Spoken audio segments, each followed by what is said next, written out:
रोजाना की तरह आज भी क्या पूछा जाएगा? जवाब पूछा जाएगा कि सवाल पूछा जाएगा। कितना सवाल? सवाल नंबर 1, गुस्सा करने से क्या नुकसान होता है? गुस्सा करने से क्या नुकसान होता है? सवाल नंबर 1, गुस्सा करने से क्या नुकसान होता है? बताओ। दोस्ती बढ़ती है या घटती है? दोस्ती टूटती है या दोस्ती बढ़ती है गुस्सा करने से? सब नाराज होता है या खुश होता है? सब। गुस्सा करने से क्या नुकसान होता है? दोस्ती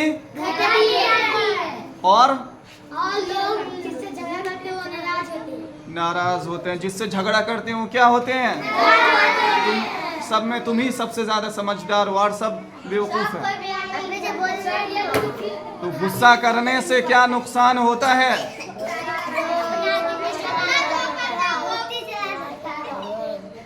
इसलिए बताया गया कि पहलवान और बहादुर वो नहीं जो दुश्मन को पछाड़ दे।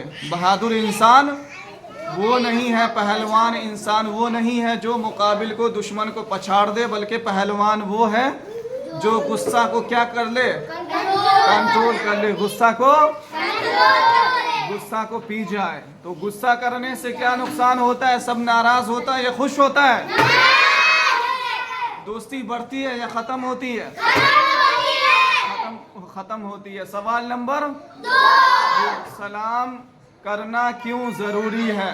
सलाम करना क्यों जरूरी है? सलाम करना क्यों जरूरी है? पूछा गया था ना, पहले भी बताया गया था ना, सलाम करना क्यों जरूरी है? सलाम करने से क्या फायदा हासिल होता है? मोहब्बत बढ़ती है या घटती है? घर जाते हो तो सलाम करते हो घर वाले को? घर में दाखिल होते वक्त क्या करना चाहिए? ये क्या है? सुन्नत है ना? क्या है? सुन्नत अमल है। तो सलाम करना क्यों जरूरी है? सलाम करना क्यों जरूरी है? सलाम करने से मोहब्बत बढ़ती है या घटती है? और क्या फायदा हासिल होता है? और क्या फायदा हासिल होता है? और क्या फायदा हासिल होता है? सलाम करने से फरिश्तों की दुआएं मिलती है। फरिश्तों की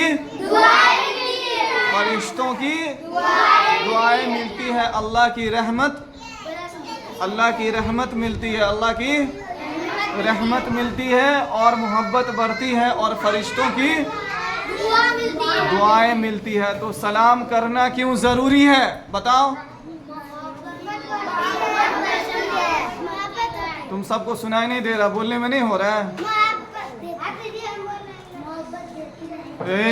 लड़की लोग, तुम सबके मुंह में आवाज तो नहीं है? सुना नहीं दे रहा? क्या बता रहे हैं?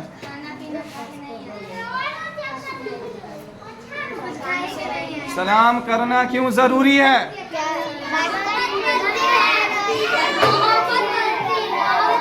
और फरिश्ते दुआ देते हैं। सवाल नंबर 3, वक्त की कदर क्यों जरूरी है? वक्त की कदर क्यों जरूरी है? वक्त की कदर क्यों जरूरी है? जो वक्त की कदर नहीं करता उसका नुकसान होता है या फायदा होता है? जो वक्त की कदर नहीं करता उसका नुकसान होता है या फायदा होता है? नुकसान होता है। और पढ़ाई में बच्चा तेज होता है या कमजोर होता है? कमजोर होता है। वक्त की कदर करते हो? सबक सुनाने के बाद कौन कौन बच्चा किताब खोल करके पढ़ता है? किताब सबक सुनाने के बाद कौन सा पढ़ता है? कोई भी नहीं। पढ़ने में अच्छा ही नहीं लगता। सोचते हो सुना लिए और हो गया, फारिग हो गए। किताब बंद करके बैठे रहो सबक सुनाने के बाद, है ना? पढ़ना नहीं चाहिए। पढ़ने से कुछ फायदा नहीं होता है।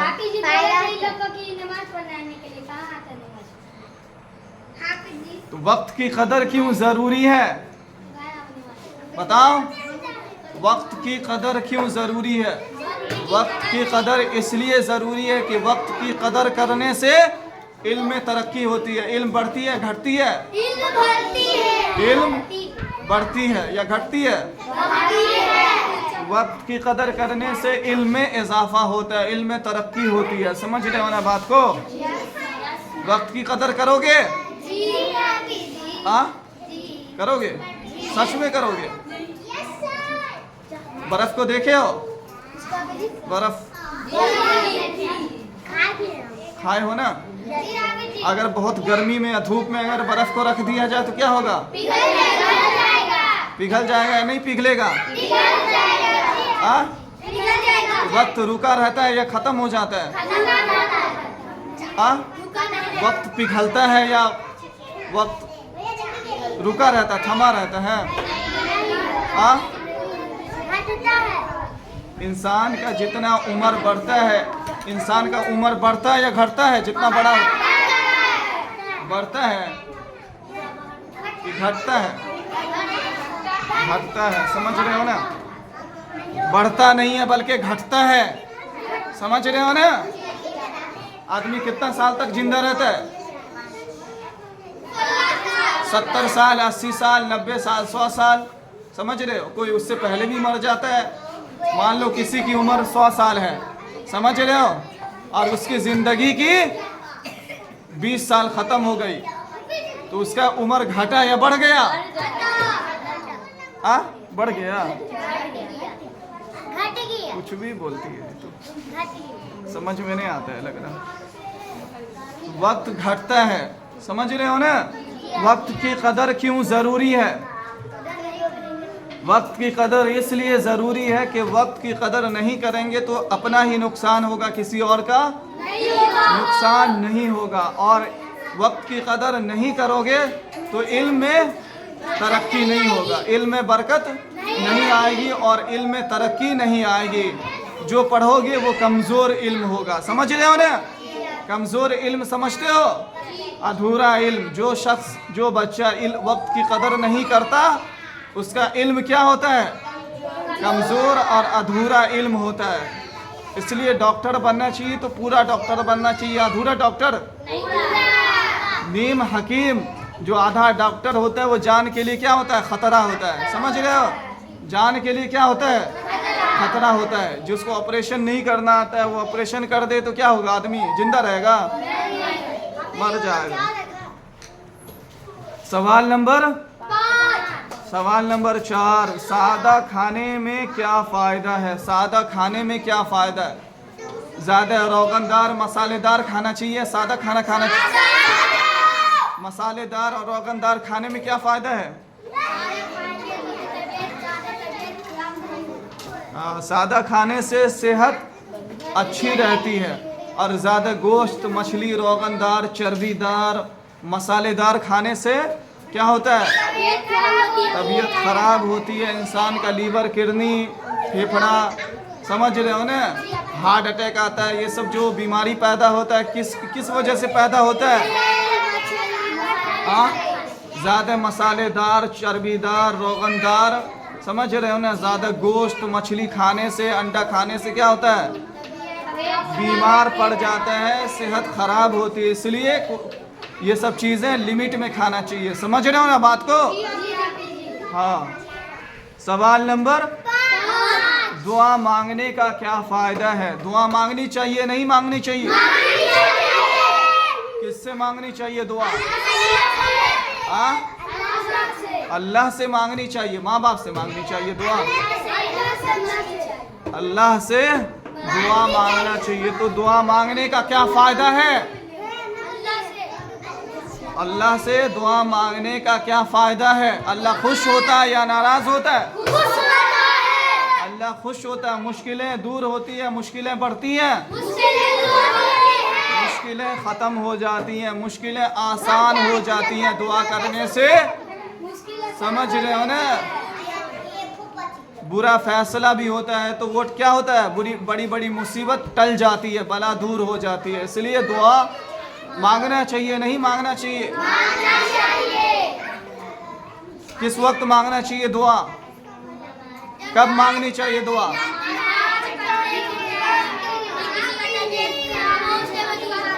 नमाज पढ़ने अगर जाते हैं तो नमाज के बाद दुआ मांगनी चाहिए और हमेशा हर वक्त मांगनी चाहिए, लेकिन ख़ास तौर पर नमाज के वक्त दुआ मांगनी चाहिए। समझ रहे हो ना?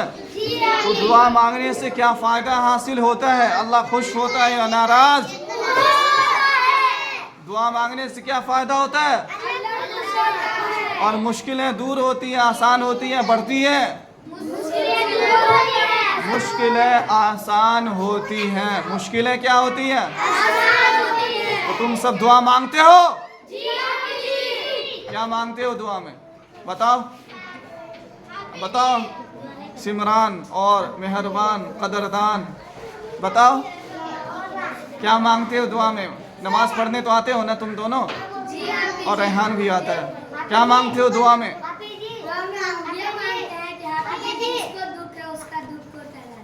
अच्छा, बहुत अच्छी बात है। तुम्हारा दिल तो दरिया है।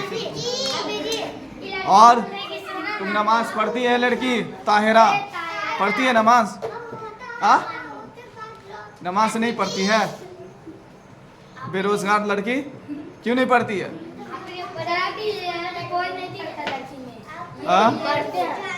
नमाज नहीं पढ़ती है। तुम पढ़ते हो?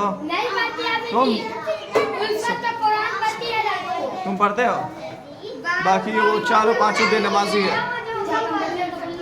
बेनमाजी का अंजाम क्या होता है? जो नमाज नहीं पढ़ता उसका अंजाम बहुत बुरा होता है। समझ रहे हो ना? क़यामत के दिन सबसे पहले किसके बारे में पूछा जाएगा? सबसे पहले क़यामत के दिन नमाज के बारे में पूछा जाएगा। तो नमाज पढ़ोगे?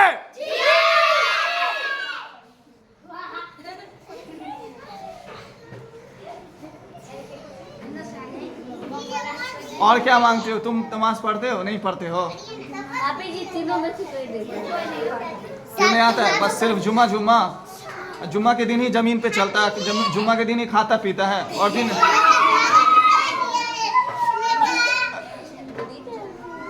आएगा ना नमाज पढ़ने रे? क्या हुआ? मना करती है, अम्मी मना करती है, अब्बू मना करते हैं, तो क्यों नहीं आता फिर? ये दादी बोलती नहीं जाने के लिए? नमाज पढ़ने आएगा तुम दोनों, समझ गया ना तीनों? जी अम्मी बोलती नमाज पढ़ने जाएगा, ये खेलने भाग